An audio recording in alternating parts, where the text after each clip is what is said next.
दोस्तों आप लोग देख रहे हैं राइजिंग भोजपुरी और राइजिंग भोजपुरी में आप लोगों का बहुत बहुत स्वागत है। दोस्तों सबसे पहले आप लोगों को बता दें कि खेसारी लाल यादव का चैनल खेसारी म्यूजिक वर्ल्ड पर 7 मिलियन से ज्यादा सब्सक्राइबर कंप्लीट हो चुका है। इसके लिए अभी थोड़ी देर पहले खेसारी लाल यादव अपने सोशल मीडिया के माध्यम से पोस्ट भी किए थे और आप लोगों को धन्यवाद दिए। दोस्तों आप लोग देख रहे होंगे कि इन दिनों खेसारी लाल यादव अपने काफी सारे नए नए गाने के वीडियो शूट कर रहे हैं। कारण यह है कि दोस्तों खेसारी लाल यादव 4-5 दिन के अंदर जाने वाले हैं थाईलैंड, क्योंकि वहां पर इनका संघर्ष 2 का फिल्म का शूट होने वाला है। करीब 30 से 40 दिनों का इस फिल्म का शूट है। इसी वजह से खेसारी लाल यादव बैकअप में लेके चल रहे हैं अपने गाने को, ताकि आगे वो अपना शूटिंग में व्यस्त रहे और इधर उनका गाना रिलीज होते रहे। दोस्तों खेसारी लाल यादव का एक और नए गाने का वीडियो का शूट हुआ है, जिसका एक छोटा सा शूटिंग का फोटो सामने निकल कर आया है, जो कि आप लोग देख सकते हैं अपने मोबाइल के स्क्रीन पर। दोस्तों ये गाना शूट हुआ है नम्रता मल्ला के साथ। आप लोगों को पता होगा कि खेसारी लाल यादव का एक गाना आया था, 2 घूंट मुझे भी पिला दे शराबी, जो कि सारेगामा हम भोजपुरी यूट्यूब चैनल के माध्यम से रिलीज हुआ था। उन्हीं के साथ फिर से एक खेसारी लाल यादव का गाना आने वाला है, जिसका शूटिंग कंप्लीट हो चुका है। और दोस्तों ये गाना शूट हुआ है वेब म्यूजिक यूट्यूब चैनल के लिए, उसी से ये गाना रिलीज होगा। शूटिंग के बाद का खेसारी लाल यादव और नम्रता मल्ला का एक छोटा सा पिक आप लोग देख सकते हैं अपने मोबाइल के स्क्रीन पर। बाकी दोस्तों 6 तारीख से खेसारी लाल यादव का देवघर में स्टेज शो है, जो भी लोग आसपास के हैं वो लोग देख पाएंगे 6 तारीख को। उसके बाद खेसारी लाल यादव पूरी तरीके से बिजी हो जाएंगे अपने संघर्ष 2 फिल्म के शूट में।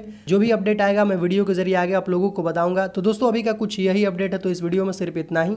वीडियो अगर आप लोगों को पसंद आया हो तो वीडियो को लाइक करें, चैनल पर आए हो तो चैनल को सब्सक्राइब करके बेल आइकन को प्रेस करके नोटिफिकेशन को ऑल कर लें। तो दोस्तों मिलते हैं एक नए वीडियो में।